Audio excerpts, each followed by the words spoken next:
Hello everyone, welcome to the channel. Today in this video I shall explain about accident investigation. This is a very important topic. This is helpful. ये आपको helpful है for both group of people. Now if you are working at a project as a health and safety officer or as a health and safety representative, और if you are preparing for NEBOSH IG या फिर अगर आप NEBOSH IG के लिए prepared हो रहे हैं तो accident investigation, carrying out accident investigation is a legal requirement. Accident investigation legal requirement है. If you do not properly investigate an accident तो क्या हो सकता है? अगर आप किसी भी एक्सीडेंट को प्रॉपर तरह से इन्वेस्टिगेट नहीं करते हैं तो आप कॉजेज को फाइंड आउट नहीं कर पाइएगा. एंड द सेम एक्सीडेंट और the similar kind of accident बार बार होते रहेगा आपके वर्क प्लेस पर. दैट मीन्स आप लीगल रिक्वायरमेंट को कंप्लाई नहीं कर रहे हैं और इसका जो नुकसान है वो कंपनी के ऊपर, आपके करियर के ऊपर भी पड़ेगा. So this video is very important for the people who are working at projects और who are working as health and safety officers. अगर आप हेल्थ एंड सेफ्टी ऑफिसर नहीं भी हैं, if you are a project manager, construction manager और engineer, आपकी भी जिम्मेदारी है. अगर एक्सीडेंट होता है वर्क प्लेस पर तो आपके ऊपर भी क्वेश्चन मार्क आता है. सो ये वीडियोस उन सभी के लिए है जो वर्किंग प्रोफेशनल हैं और उन लोगों के लिए भी है जो निबोश आईजी का प्रिपरेशन कर रहे हैं. Because NEBOSH IG has a chapter based upon accident investigation. तो अगर आप इस टॉपिक को अच्छे से समझ पाते हैं तो आप एग्जाम में इसका अच्छे से आंसर भी कर पाइएगा. Now let's begin with the session. The first question, पहला question, what is accident investigation? होता क्या है एक्सीडेंट इन्वेस्टिगेशन? और इससे भी ज्यादा इंपॉर्टेंट क्वेश्चन है, why are accidents investigated or why should an accident be investigated? Accident हम क्यों इन्वेस्टिगेट करते हैं? ये सबसे इंपॉर्टेंट क्वेश्चन है. तो पहली चीज जो आपको समझने की जरूरत है, एक्सीडेंट इन्वेस्टिगेट इसलिए नहीं किया जाता है कि ब्लेम किया जा सके, किसी को ब्लेम किया जा सके, इंडिविजुअल को या ऑर्गेनाइजेशन को. We investigate accidents to learn. हम लोग एक्सीडेंट किस लिए इन्वेस्टिगेट करते हैं? सीखने के लिए, ताकि हम कॉजेज को सीख सकें. Accidents are investigated to find out the causes, immediate, underline and root causes, and prevent them from reoccurring. Accidents हम इसलिए इन्वेस्टिगेट करते हैं कि कारण पता कर सकें, क्या कारण था जिस वजह से एक्सीडेंट हुआ, ताकि फ्यूचर में दोबारा ऐसा एक्सीडेंट ना होने पाए. आप एक कॉमन एग्जांपल लीजिए. घर पे आपको एक बल्ब चेंज करना है. You have to change a bulb. Fuse कर गया है, आपने लैडर लगाया, आप चढ़े बल्ब चेंज करने के लिए. अनफॉर्चुनेटली लैडर आपका स्किड कर गया, स्लिप कर गया लैडर, आप बच गए, गिरने से बच गए आप. तो आप यहां पे दो तरह से बिहेव कर सकते हैं. लापरवाही से बिहेव कर सकते हैं, होता है, स्लिप कर गया ladder, that's not a big deal. आप फिर वैसे जैसे तैसे चढ़े, बल्ब को रिप्लेस कर दिया. ये था, आपने इन्वेस्टिगेट नहीं किया. अब फ्यूचर में हो सकता है आपके घर के बहुत सारे लोकेशंस में बल्ब फ्यूज हो और कोई ना कोई चढ़ के बल्ब को रिप्लेस करे. हर बार किस्मत इतनी अच्छी नहीं होगी कि लैडर स्लिप करे और आप न गिरे. अगर आप उसी एक्सीडेंट को प्रॉपर तरह से इन्वेस्टिगेट कर लेते हैं, इंसिडेंट को, है ना, कि क्या कारण था कि लैडर मेरा स्लिप किया और हम क्या प्रिकॉशन ले सकते थे या ले सकते हैं ताकि दोबारा ये लैडर स्लिप ना करे, इससे क्या फायदा होगा? अगर आप इस चीज को घर के सारे मेंबर्स को एक्सप्लेन कर देते हैं तो चांसेस बिल्कुल कम है कि फ्यूचर में similar type of incident repeat होने पाए. That is the purpose of accident investigation. First purpose. The second purpose, it's a legal requirement. Accidents को इन्वेस्टिगेट करना एक कानूनी रिक्वायरमेंट है. अगर आप एक्सीडेंट्स इन्वेस्टिगेट नहीं कर रहे हैं, उसकी रिपोर्ट आप लोकल अथॉरिटी को, क्लाइंट को सबमिट नहीं कर रहे हैं, इसका मतलब ये है कि आप लॉ को कंप्लाई नहीं कर रहे हैं एंड आपका प्रोजेक्ट जो है वो खतरे में आ सकता है. So always remember, this is the reason why accidents are investigated, to find out the causes, immediate, underlying and root causes, and to prevent them from reoccurring. Causes को आइडेंटिफाई करने के लिए और उनको reoccur होने से रोकने के लिए. There are 4 simple steps, 4 steps होते हैं जिसकी हेल्प से आप किसी भी एक्सीडेंट को प्रॉपर एंड थोरो तरह से इन्वेस्टिगेट कर सकते हैं. The first is gather factual information about the incident or about the event.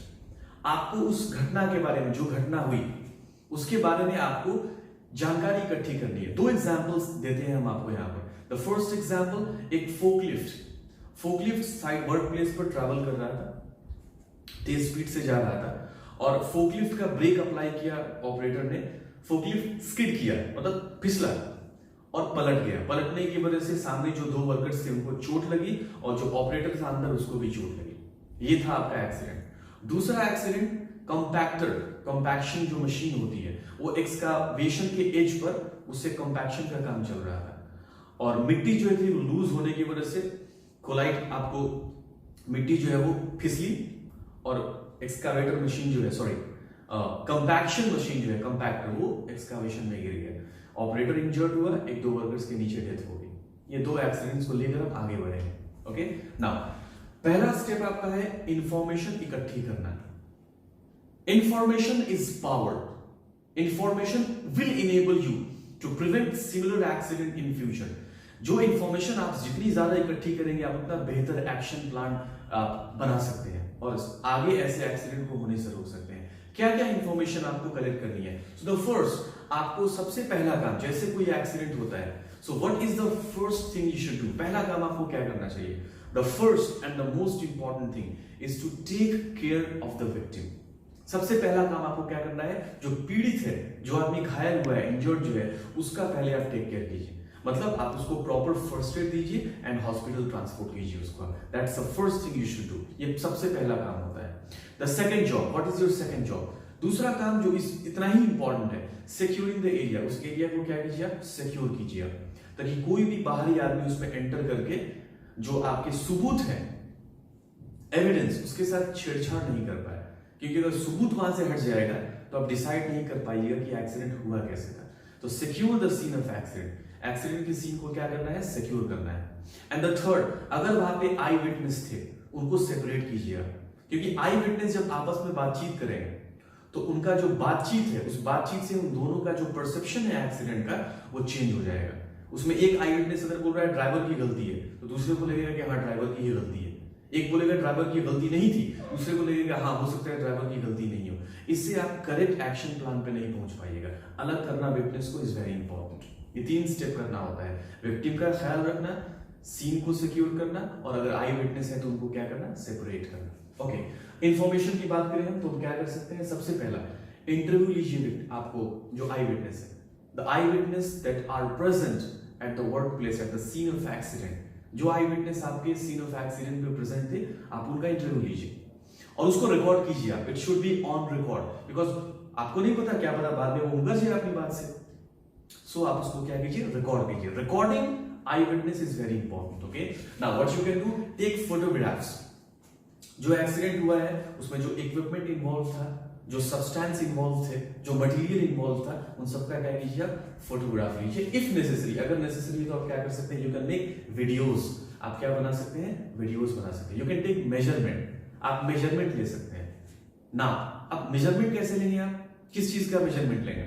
आदमी का मेजरमेंट नहीं लेना है, मेजरमेंट लेना है आपको। जैसा हमने एग्जांपल दिया कि कंपैक्शन मशीन, कंपैक्टर एक्सकावेशन के एज पर काम कर रहा था, गिर गया।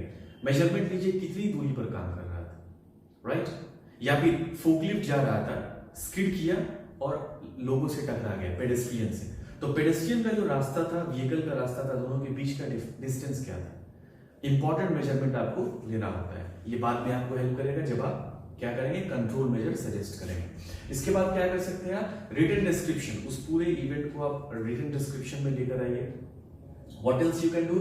Physical evidence. अगर वहां पे कोई फिजिकल एविडेंस है, मान लीजिए कि आपने देखा कि वहां पर ऑयल स्पिलेज था, है ना, तो आप उसको फिजिकल एविडेंस के तौर पर कलेक्ट कर सकते हैं या उसका फोटोग्राफ ले सकते हैं आप। साइड प्लान अगर डेवलप किया गया है, लाइक पेडेस्ट्रियन एक्सेस कहां पर है या व्हीकल एक्सेस कहां पर होना चाहिए, if there is a side plan of that location, अगर उस लोकेशन का साइड प्लान है तो आप क्या करेंगे? उस साइड प्लान को भी उसकी कॉपी बनाकर अपने पास रखेंगे। What else you can do? जो एक्टिविटी चल रहा था, जैसे कि फोकलिफ्ट से सामान कैरी किया जा रहा था, दो एग्जांपल हमने आपको दिया था। फोकलिफ्ट से सामान कैरी हो रहा था, दूसरा कंपैक्शन का काम चल रहा था। तो दोनों का रिस्क असेसमेंट हुआ था कि नहीं हुआ था, तो आपको उसका सैंपल क्या करना होगा? कलेक्ट करना होगा, ठीक है। और क्या करेंगे आप? Maintenance record. जो इक्विपमेंट यूज किया जा रहा था, क्या उस इक्विपमेंट को प्रॉपर्ली मेंटेन किया गया था? अगर मेंटेन किया गया था तो उसका मेंटेनेंस रिकॉर्ड आपको कलेक्ट करना होता है। इसके साथ साथ इंस्पेक्शन रिकॉर्ड, आपको व्हीकल या इक्विपमेंट जो उस एक्सीडेंट में इन्वॉल्व था उसका इंस्पेक्शन रिकॉर्ड भी आपके पास होना चाहिए। Okay, What else you can do? Permit to work. जिस एक्टिविटी की वजह में एक्सीडेंट हुआ, जिस एक्टिविटी को करने के दौरान एक्सीडेंट हुआ, उसमें अगर परमिट टू वर्क की जरूरत थी तो क्या परमिट टू वर्क ऑब्टेन किया गया था? अगर ऑब्टेन किया गया था उसका भी सैंपल कलेक्ट करेंगे and safe system of work. तो दीज आर ऑल इंफॉर्मेशन, ये वो सारी इंफॉर्मेशन है that you must collect. This is the first stage of your accident investigation. ये आपके एक्सीडेंट इन्वेस्टिगेशन का पहला स्टेप है. इंफॉर्मेशन पूरी नहीं होगी, आपका इन्वेस्टिगेशन प्रोसेस कंप्लीट नहीं हो पाएगा. And if you carry out an incomplete accident investigation, अगर आप इनकम्प्लीट एक्सीडेंट इन्वेस्टिगेशन करते हैं, you are putting the workers life in danger. आप वर्कर की लाइफ को खतरे में डाल रहे हैं क्योंकि आप प्रॉपर तरह से इन्वेस्टिगेट नहीं किया, कॉजेज आप फाइंड आउट नहीं कर पाइएगा. सिमिलर एक्सीडेंट्स फ्यूचर में रीऑकर होते रहे. So the first step, that was first step. The second step, analyze that information, that and draw conclusions about the causes. अब ये दूसरा स्टेज जो था, यहाँ पर आपको उस पूरी इंफॉर्मेशन को एनालाइज करना है. यहाँ पर पहले स्टेप में आपने सिर्फ जानकारी इकट्ठी की थी. अब इस जानकारी की हेल्प से आपको ये डिसाइड करना है कि इसमें से कहां गलती हुई. For example, forklift Tej speed से जा रहा था, राइट? तेज स्पीड से क्यों जा रहा था? वर्कर को ट्रेनिंग मिली थी. अगर मिली थी तो फिर भी वो लैक ऑफ सुपरविजन और केयरलेसनेस, लैक ऑफ डिसिप्लिन. अब यहां पर आपको क्या करना है? You have to find out two very important things. Immediate causes that led to accident and underlying और root causes that give birth to immediate causes. आपको दो चीज पता करनी. इमीडिएट कॉज जिसके कारण से दुर्घटना हुई, और वो root causes and underlying causes जिन्होंने उस इमीडिएट कॉज को जन्म दिया. तो चलिए यहां पर हम कॉज फाइंड आउट करने की कोशिश करते हैं. एक्सकावेटर, एक्सकावेशन एरिया जो पहला एग्जांपल था, एक्सकावेशन एरिया के एज पर कंपैक्टर काम कर रहा था. तो कंपैक्टर क्यों गिरा? क्योंकि वो एज पर काम कर रहा था. और मिट्टी क्यों फिसली? मिट्टी क्यों ढह गई? क्योंकि कंपैक्शन से वाइब्रेशन क्रिएट हो रहा था, जिसकी वजह से मिट्टी क्या हो गई? ढह गई. कंपैक्टर गिरा तो नीचे जो वर्कर्स काम कर रहे थे उनके ऊपर गिरा. उनके ऊपर क्यों गिरा? क्योंकि वर्कर्स एज टू एक्सकावेशन काम कर रहे थे. एक्सकावेटर जो है, सॉरी कंपैक्टर, वो एज पर क्यों गया? क्योंकि एक्सकावेशन का एरिया प्रॉपर तरह से बैरिकेड नहीं किया गया था. अगर प्रॉपर तरह से एरिया बैरिकेड नहीं किया गया था तो कोई देखने वाला क्यों नहीं था?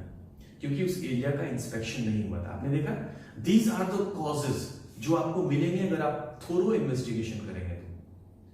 अब इन सारे कॉजेज के पीछे भी कुछ कॉजेज होंगे. जैसे कि वर्कर एज पर काम कर रहे थे, तो क्यों एज पर काम कर रहे थे? बिकॉज सुपरवाइज करने वाला कोई नहीं था, वर्कर्स को ट्रेनिंग नहीं दी गई थी.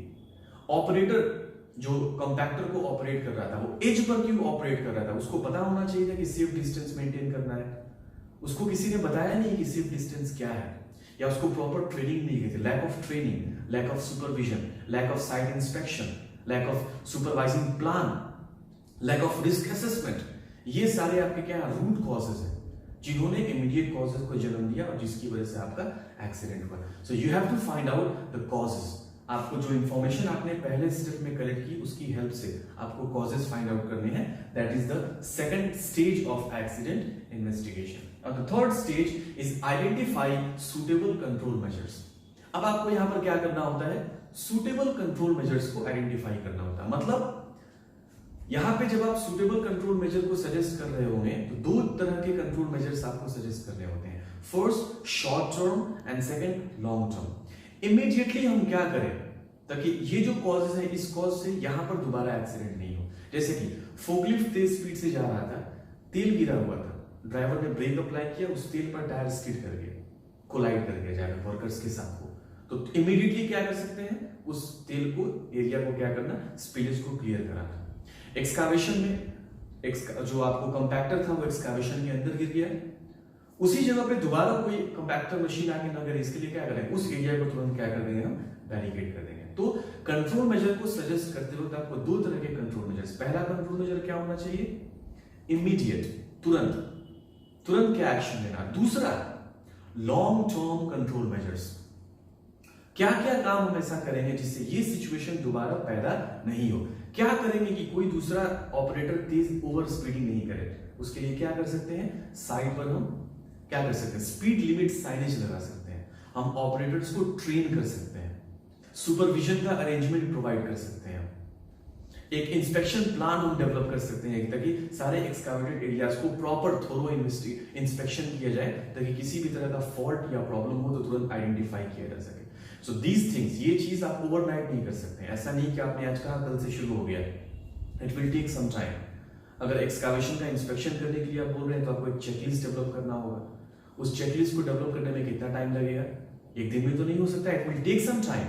आप सारे साइट के ऑपरेटर्स एंड ड्राइवर्स के ट्रेनिंग का आपने सजेस्ट किया कि सबकी ट्रेनिंग होनी चाहिए। सबकी ट्रेनिंग आप बताइए 2 दिन में हो सकती है? No, it will take some time. तो long term action plan, long term control measure भी आपको क्या करना होता है? सजेस्ट करना होता है। That is the third stage, that is the third part of your accident investigation. अब the last is plan the remedial action. अब आपको टाइम स्केल, जो कंट्रोल मेजर आपने सजेस्ट किया है उस कंट्रोल मेजर का टाइम स्केल आपको देना होता है depending upon the severity of accident, कि उस एक्सीडेंट की सीवियरिटी क्या थी, कितना बड़ा मेजर लॉस हुआ। और अगर उसी तरह का सिमिलर एक्सीडेंट फ्यूचर में होने के चांसेस हैं तो आपकी प्रायोरिटी यहां पर हाई होनी चाहिए। अगर सीवियरिटी कम थी तो आप प्रायोरिटी को मीडियम कर सकते हैं। So depending upon the severity of the accident, accident की सीवियरिटी पे डिपेंड करता है इस चीज को कि आप जो एक्शन प्लान ड्रॉ करेंगे उसका टाइम स्केल जो आप देंगे वो टाइम स्केल क्या होना चाहिए। तो आपको ऑन द सिचुएशन, उस सिचुएशन पे अकॉर्डिंगली आपको क्या करना होता है?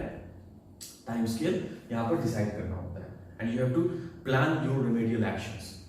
This is how you carry out an accident investigation. If you carry out a proper accident investigation then I am very sure that the similar accidents will not reoccur at your site. No matter how best we try, कितना भी अच्छा कोशिश करेंगे, there might be accidents, but we have to take those accidents as learning opportunity. उन accidents को learning opportunity की तरफ लेना होता है। और एक सबसे बड़ी गलती क्या होती है?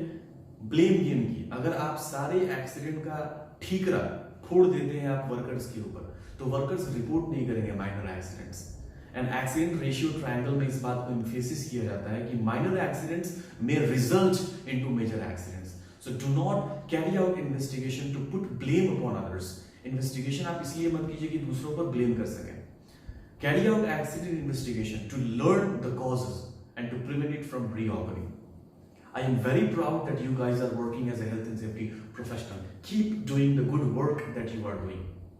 Learn the techniques of accident investigation and save your workforce. Thank you very much for watching the video. Take care. Bye-bye.